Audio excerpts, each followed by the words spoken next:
Okay, I hope everyone can see my slides, and I'll start. I assume I have about 40 minutes or so. So as Peter was saying, I will be talking about the development of quantum algorithms for the Nisk era, which is a near-term or noisy intermediate scale quantum computers, which we expect just around the corner. So it will involve possibly 50 to 100 or so qubits, and hopefully can perform in the order of 1,000 or so operations. And we believe it will be able to demonstrate already quantum advantage in comparison with the use of supercomputers. So we've done quite a bit of work, and for the last a year or so, our focus has been trying to solve combinatorial optimization problems through highly efficient quantum works. And that was kind of a key focus for my group.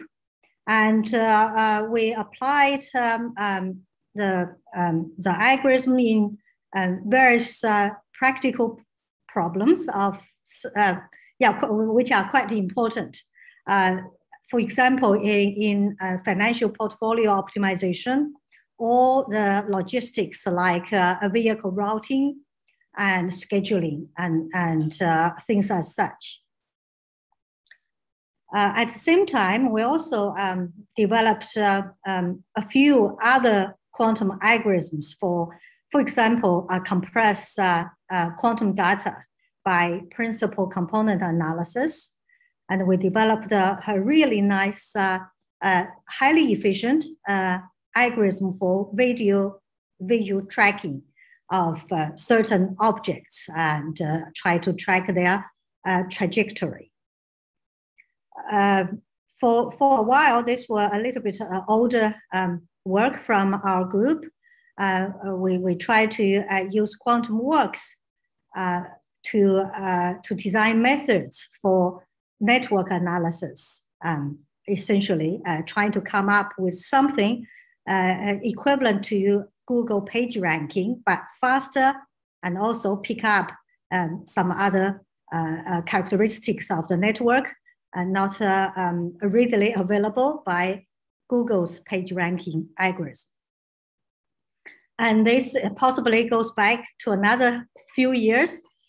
We developed quantum work-based algorithms for study graphs, such as graph isomorphism, graph similarity, and other graph theoretic studies. And more recently, we have tried to apply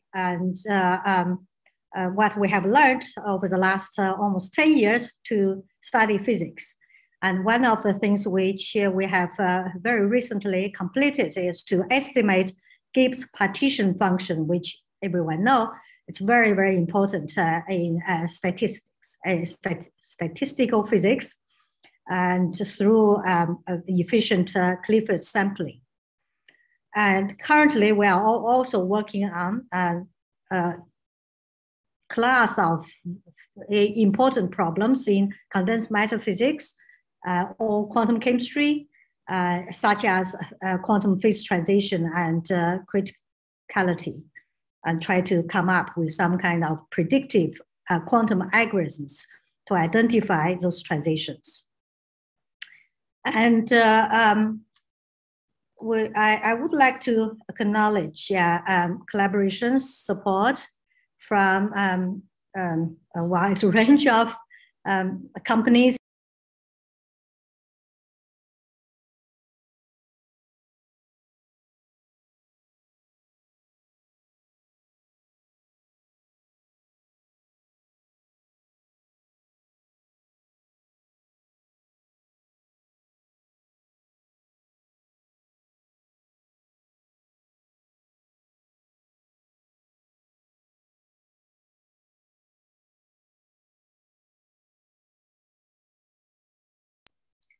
Yeah, thank you.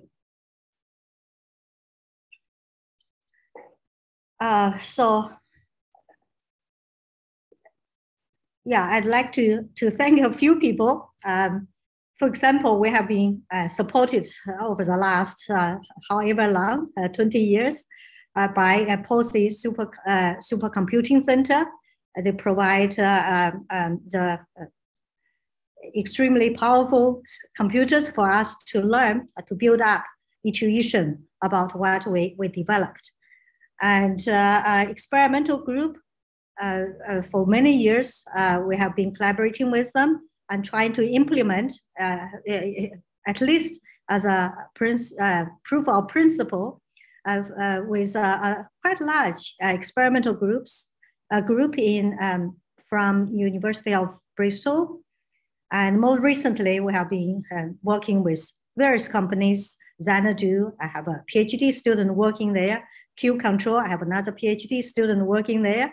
PsyQ, and DAG, and Quantum Brilliance, and Woodside, and so on and so forth. I just like to acknowledge their support. And also, I'd like to acknowledge my co-authors. And here is a list of papers, in particular, to do with quantum algorithms for the Nisk era. And first of all, Sam Marsh, my star student, who has just finished his PhD and started working for Q Control.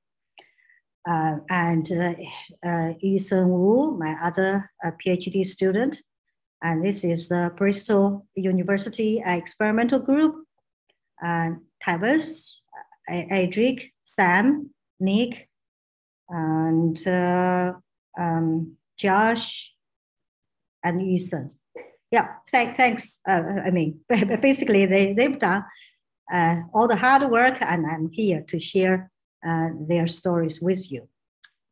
So obviously, within the next 40 minutes, I would not be able to cover most of those work.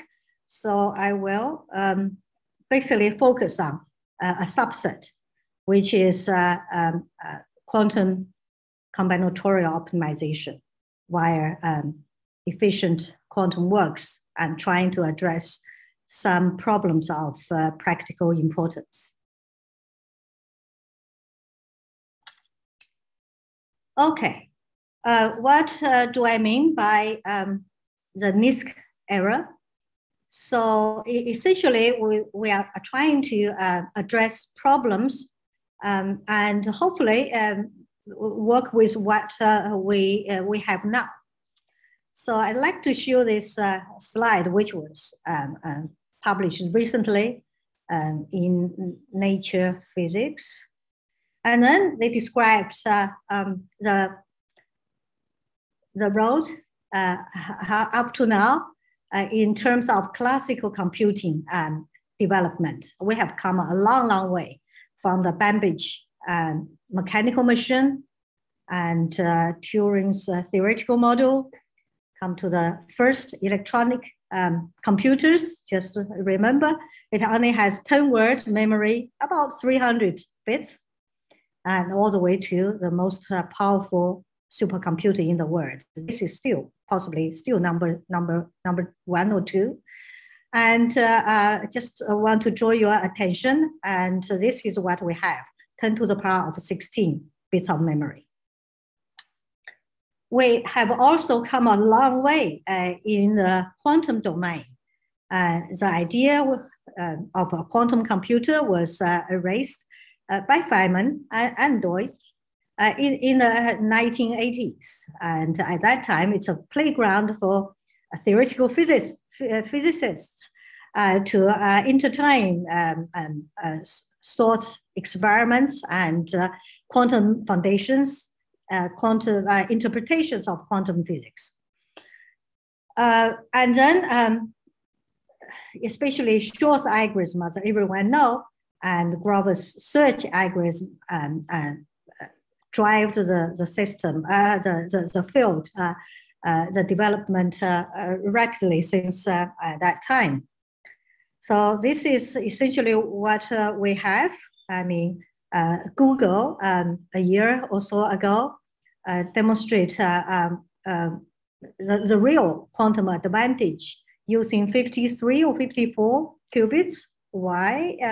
That's important because if you do a quick calculation with 54 qubits, and you can encode your solution space is 2 to the power of 54, it's roughly 10 to the power of 16. And you can see this is already double what we can achieve in the classical world.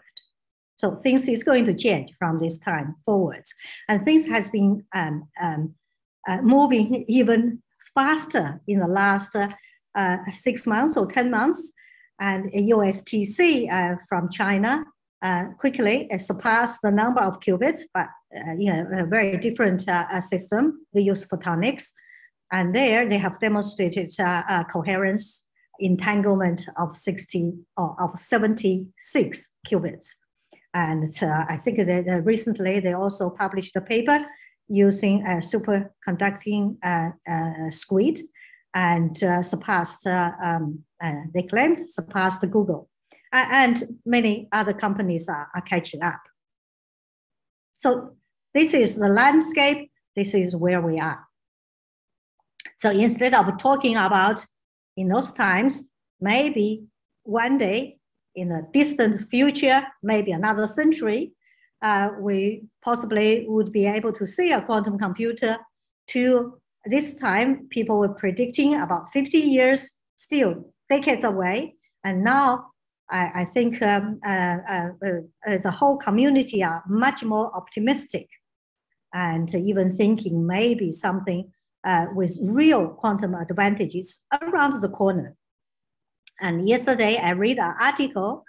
The article say the intelligence agents around the world are possibly starting intersect secret or encoded, encrypted messages and store them. And it's really scary because maybe one day very soon, someone will have a full-scale quantum computer, and then no message will be protected. That's kind of exciting, but at the same time a bit scary as well. So this is this is what I really want to talk about today, which is this combinatorial optimization. So solving combinatorial optimization problem is in general just a process of identifying an optimum solution by evaluating every possibility from a finite but exponentially large set of options. So such problems are known to be extremely difficult to solve. It's not because the problem is hard to describe or hard to understand. It's simply because the number of possibilities is just too large to search through by our current available computing resource. So I'll just give you a couple of examples. I mean, this is a very famous backpack problem. So the aim is to find the optimum option to pack a bag, let's say with 40 valuable items out of 100. And then we are dealing with 10 to the power of 28 possibilities, which is a million times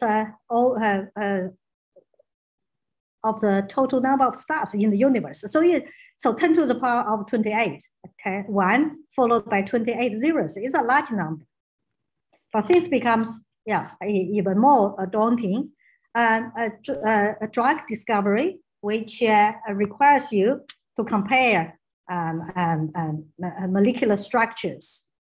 And let's say if you have some molecules with 50 items, And to do a comparison, because you don't know which atom matches which other atom in the other molecule, it requires 10 to the power of 48. It's 1 followed by 48 possibilities. And even something quite close to our daily practice, and consider traffic design. So if just take 5 pairs of starting and destination points in a network, we're talking about 10 to the power of 100. So portfolio optimization, that's one way I'm going to show you some results. And if you want to do some kind of analysis of 500 stocks, and you are talking about 10 to the power of 150, and there's no way. Yeah, if you remember, the most powerful computer has 10 to the power of 16. I believe that's 16 bits of memory, and this is far beyond what we can actually do. So as you can see, if we can solve those problems optimally in real time, it would be a game changing, and it would lead to enormous cost saving and substantially increased productivity. So in this talk, I'll just use an example to illustrate what we do. Yeah, so there's so many other things: graph partition, subset sum, lattice path, traveling salesman's problem, and the list goes on. Okay, so let me just use one example. So this is a graph partition. So you are giving a graph, and you are required to partition them as evenly as possible. But the criteria is you want the interconnection between the two groups is the smallest. I'll talk about its application just in a minute. So this requires you to calculate the number of interconnection edges over all possible solutions. And if you have a graph of 20 nodes, and the possibility of partitioning them is 22 factorial, and that's 10 to the power of 21. So as I said, this is reasonably small network or graph, but it's already far beyond our current capability of computing. However, if you take log of this number, suddenly you get a number you feel much in control. And the log of this is around 70 qubits. So that's why quantum computing provides the promise of being able to solve problems otherwise intractable. So why do we care about graph partition? And this is one of the examples. I mean, so there, yeah, for this is a typical problem for parallel computing using supercomputers.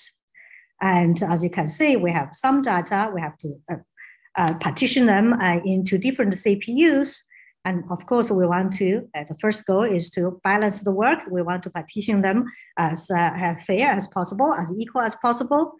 And at the same time, we want minimum communication between those, because that's a real cost. So we minimize the edges connecting the groups. Another very important kind of problem is community detection. So we have a network, whether it's Facebook or Twitter, and or some community, and you want to detect roughly how many communities they are and how they group together. And again, it's a graph partition problem, because within the community, there will be a lot of communication, but there will be less communication between the groups. So again, in order to do this, if you want to do it accurately, exactly, and to find the best partition, you have to work over all possible solutions. And as I said, this number goes grew exponentially. It's actually more than exponentially, it's factorially. And we want to take a log. So we want to take a log and get into this Nisk range, which is around 100 qubits. And then we can start to think about the possibility of obtaining solutions.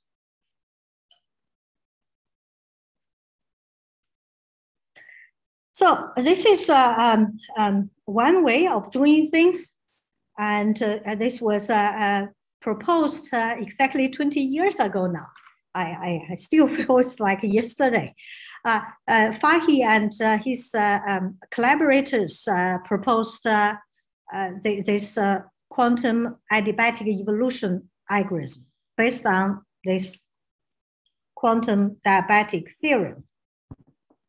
And I hope everyone recognized this is just the Schrödinger's equation, which governs all quantum, the time evolution or the dynamics of a quantum system, as long as they are not relativistic. Okay, so the idea is such, you can prepare a system to be in the ground state of a very, very, very simple Hamiltonian. If the Hamiltonian is complex, and then this is almost that, yeah, by itself it's an NP-hard problem. But if the Hamiltonian is really simple, yeah, and then the ground state is very well known, and you can easily prepare. And actually, in this paper, they proposed a hypercube-like Hamiltonian, and its ground state is equal superposition, and which is really straightforward to prepare. So the idea is then you drive the system adiabatically, means very, very slowly, and it changes the Hamiltonian a very small amount at any given time. So for example, you can just linearly ramp it up from the initial B, when t equals 0, this is B, and that term drops all the way to the final time t, and that dropped, and you get to the Q. And what is Q? And Q encodes the combinatorial optimization solution. So the idea is, if the process is really slow, you start with a ground state of a non-Hamiltonian, and it will evolve to the ground state at any point of time of that instantaneous Hamiltonian. So what is this Q? This Q can be made up in such a way, it's a diagonal matrix. Each element encodes the cost or the quality of each possible solution. And then, yeah, if you minimize, if you're talking about cost, and then this should be a minimum. And if what you are getting towards the end is the ground state of Q, and that expectation value will be minimum. And this is how you can visualize the system evolving with time. So that's the time axis, and your system starts with a simple Hamiltonian, and the energy structure is very well known, and you can prepare the system to be in the ground state. And then you drive the system ever slowly by changing the Hamiltonian gradually to your final. Because it's so small, so slow, the system will, by this adiabatic theorem, will remain in its ground state. Right? Yep. So towards the end, you measure it, you got your solution. The problem lies, as I indicated here, and there are times the energy curve will come very close to some other states, excited states. And if that's the case, and there is a finite and sometimes quite large probability for the system to transition into the higher excited state, and then you get very quickly lost.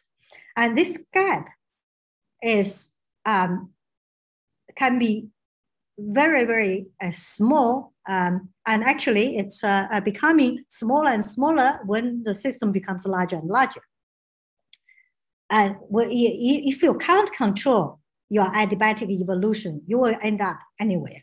And that's not, it will not be the solution you are seeking. But if you drive the system exceedingly slow, it defeats the purpose. And it will take forever, possibly, to get this completed. So the same group, about 16 or 17 years later, they proposed a different algorithm, which is termed as the QAOA. So the idea is also quite straightforward and intuitively simple. Instead of ramping this Hamiltonian continuously, they propose to do it, to discretize it. And then each step, you can see the Hamiltonian is two terms, and you basically can be, you use the split operator approximation. You can see that evolution will becomes one after another. And you don't know how long you want to, you don't want to discretize them just evenly, because you know that's not going to be any good. So the best you can do is to set up this sequence of operation, starting from equal superposition, which is very easy to prepare. And you do this UQ and then UB and UQ and UB all the way. But the time, this time step or time interval are treated as variational parameters. And you vary this set of variational parameters to minimize the expectation value. If this is the lowest, and then the solution you are getting will be, the final state will represent the solution. So this is what we did, and we thought we should not be confined by a very simple Hamiltonian. If we are driving this process and we want to make it as flexible and as possible. So you can see what we propose, we call it quantum walk-based optimization algorithm. It's basically replacing this, this prior defined UB with a quantum walk. And a few other things we did. And look at, so this is the quantum walk on our graph.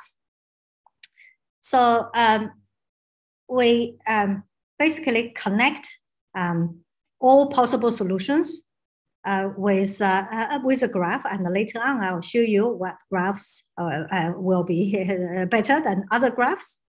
But in this solution space, there will be invalid solutions because we are looking at the constrained optimization problem. And the original QAOA, it's more difficult to impose constraints. So here, and in that solution space, we'll have some invalid solutions and some valid solutions and some invalid solutions and some degenerate solutions, which we don't really need. If we set up the Hilbert space naively, it will be everywhere. So basically, you can say if they are valid, we have a 1, because those are the solutions we want to examine through. And all the invalid and degenerate solutions, it's better to get rid of them. So we come up with an algorithm, which I can't describe the details, but just give you a summary. So if the problem satisfies these 4 criteria, and our algorithm would work, we call it an index algorithm. So as you can see, all we are doing is to push the valid solution into a corner, and we only search for this. We are not even going to connect them. So this is kind of like adjacency matrix, if you want to think about it. So we don't want to work in those invalid degenerate space. So first of all, we need to know how many if we don't know, it becomes a P-sharp problem, and then we can't solve.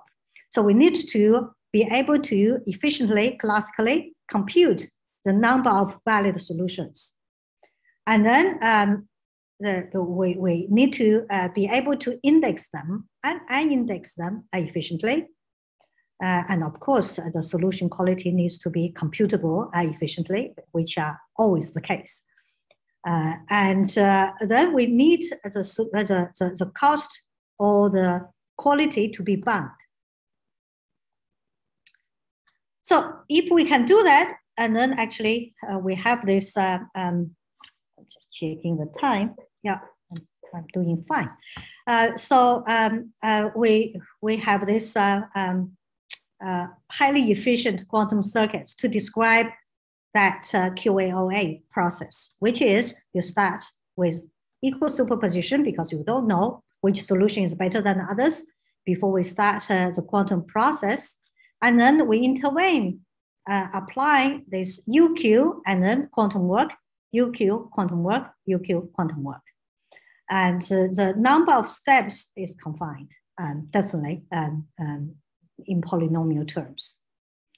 And this is the indexing, which I don't have time to get into it. So I'll go straight into the circuit. So the UQ, please remember or recall, the Q is a diagonal matrix, and the diagonal matrix exponential can be done very efficiently in this way. That was first proposed by Andrew Childs.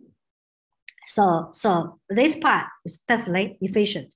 Efficiency is defined by this expression. So we have number of qubits, as I said a couple of times. The number of qubits will be in the log of n factorial. So it's small. It's around 50 to 100 qubits.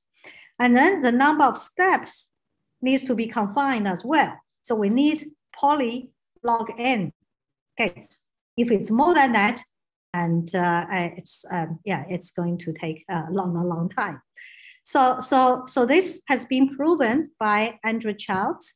That part can be done very efficiently. So we are dealing with the quantum work, yeah. And quantum work on graphs has been as a study focus of my group for the last 20 years. One class of graphs which can be implemented very efficiently are those graphs which has a circulant characteristics. Circulant graph, every graph is represented by adjacency matrix, and a circulant graph is the type of adjacency matrix where the first row defines everything, and the second row is just shifting the first row by one element to the right, and you keep on doing that. That's why it's called circulant. Why do we need to choose this type of graphs? Because it's known a circular matrix can be diagonalized by Fourier. And quantum Fourier is basically the key to many, maybe to all quantum algorithms with exponential speed up. So circulant matrix can be diagonalized by the Fourier. So it becomes a diagonal in the middle, which are the Fourier coefficients, and sandwiched by the Fourier and inverse Fourier. And then beyond that, that's the indexing. That is squeezing the solution space to as small as possible.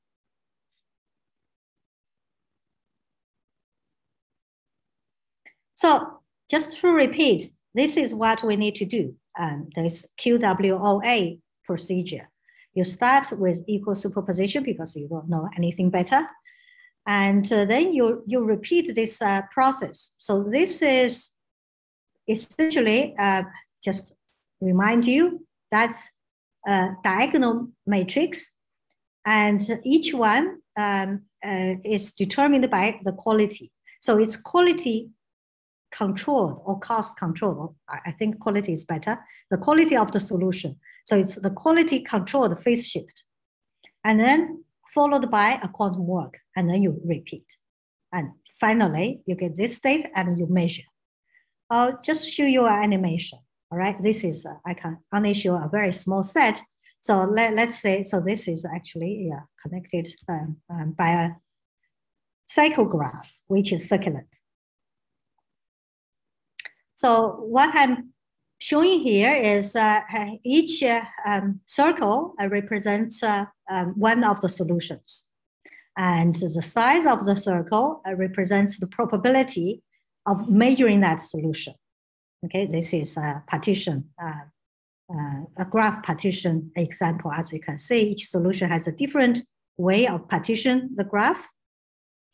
Okay, start with every solution has equal probability, and this blue dot represents the phase. And again, you start with every state has a zero phase set to it, and now you start the process. I hope I can. Yes. So you change the phase depend on the quality of that solution. And then you do the quantum work, all right? And then you change the phase and you do the working. When you change the phase, you are not changing the probability because it's a complex phase. And when you do the quantum work, it will start to mix and the flux goes around, all right? So you keep doing that, and I think it's two more steps. And this is your final state, where you still have small probabilities for all the other solutions, but you have the highest probability to be in one of the two states. And as some of you may already figured out, these are equally good graph partition because they are basically the same, right? So you group these three nodes in one partition and then the other three in the other partition. So they have 90% of the probability of being measured, and that's your solution. So 22 nodes will have 22 factorial possibilities. That's 10 to the power of 21. But if you take the log, it requires about 70 qubits. And you need the amount of rotations or operations will be poly 70. Yeah, so 70 to some kind of polynomial power. So this is equivalent to 118,000 Summit supercomputers, which I don't think we will ever be able to build. Okay, just give you some examples we did. And the first one is the vehicle routing. And let's say we have a depot and some vehicles will need to deliver goods to position 1, 2, and 3. And this vehicle has a capacity of 20, and it needs to leave 14 here, 24 here, and 3. All right. So which way to go? I mean, each path has some kind of cost.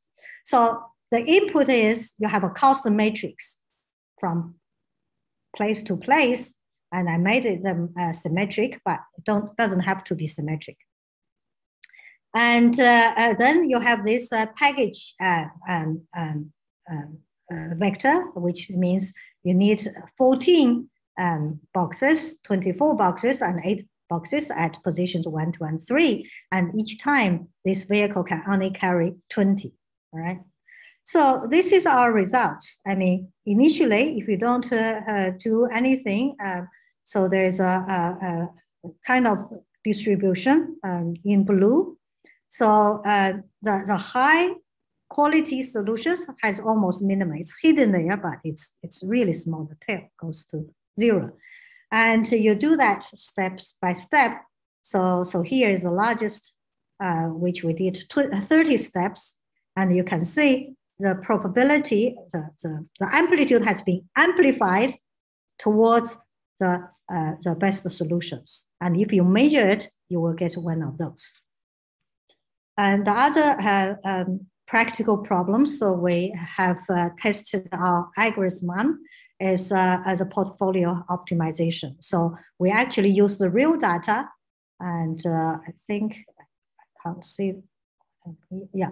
So the data was from 2017 to 2018. These are publicly available about those shares.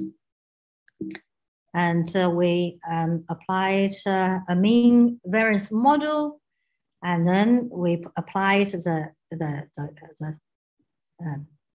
QAOA and some variance of QAOA and the QWA, which I just described. As you can see, this QWA works in all cases we tried much better with much higher expected return, and also very stable kind of risk.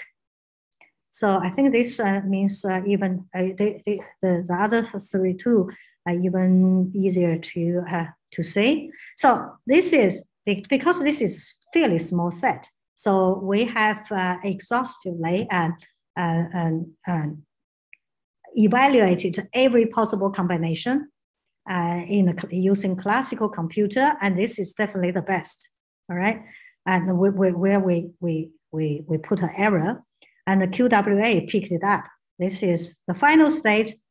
You will have 40% of the probability of measuring this best solution, while the QAOA variant, QAOA is even worse. You can see it's just not even convergent.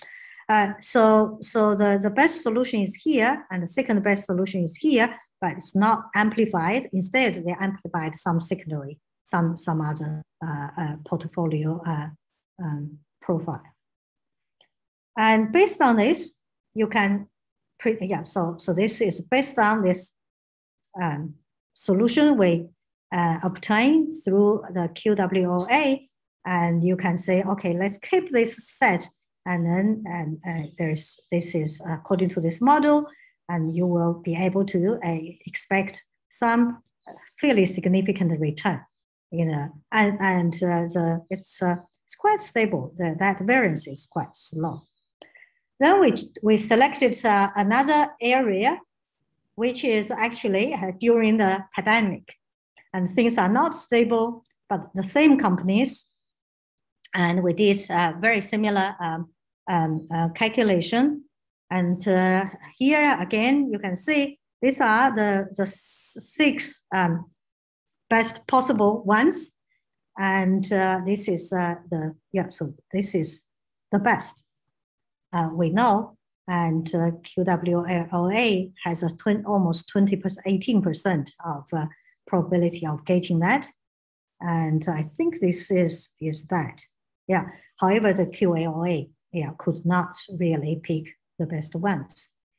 And according to what we have, and if we choose this set, the prediction is we will get fairly good return, and but with a much larger variance. Okay, I think my time is it's almost up. So just to conclude, highly efficient quantum work over exponentially large set of combinatorial objects can be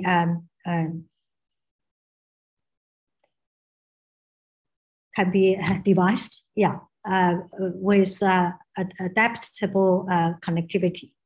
So we have substantially reduced search space using this novel indexing and unindexing quantum circuit. And what's more is the quantum circuit design is independent of the variational parameter. So even if you change your parameters, the whole setting is very much the same. The only change required is the phase shift. And we have demonstrated potential applications, and it should be applicable and readily extended to a wide range of NP-hard combinatorial optimization problems. Thank you. I'll stop here. Thank you very much, Jingbo. If anybody has any questions, as usual, please put them into the chat directly and we can go through them. Let's see if there are any there already. So there's one there, Jingbo, instead of quantum walks, can we use Gaussian boson sampling for the graph partition problem? If yes, which one would be better regarding to the computational complexity, quantum walk or Gaussian boson sampling? And secondly, in the case of Gaussian boson sampling, my point is actually Hafnian. Okay, so that's a variation. I don't think so, but I'm hesitating here because the boson sampling is not my research area. And even, with this permanent, and I don't even know if boson sampling actually provides the permanent. I'm not aware of any practical applications. Yeah. So yeah. Peter, you may be able to answer this for me. This is my field of research. The answer is, well, building on what Jingbo said, no, but boson sampling does not let you get permanents. It samples across permanents, but doesn't let you calculate them. But no, there's no known way to map it to the graph isomorphism problem. In fact, really the reason boson sampling was developed in the first place is by a bunch of theoreticians, not by a bunch of people who wanted to build something, but was by computer scientists, Scott Aronson and Alex Zarkov. And the purpose of it was to come up with a simple physical device that in principle can do something that a classical computer can't. That doesn't mean that it's doing something useful, and it doesn't mean that it's solving a problem of interest. And to the best of our understanding, it really doesn't.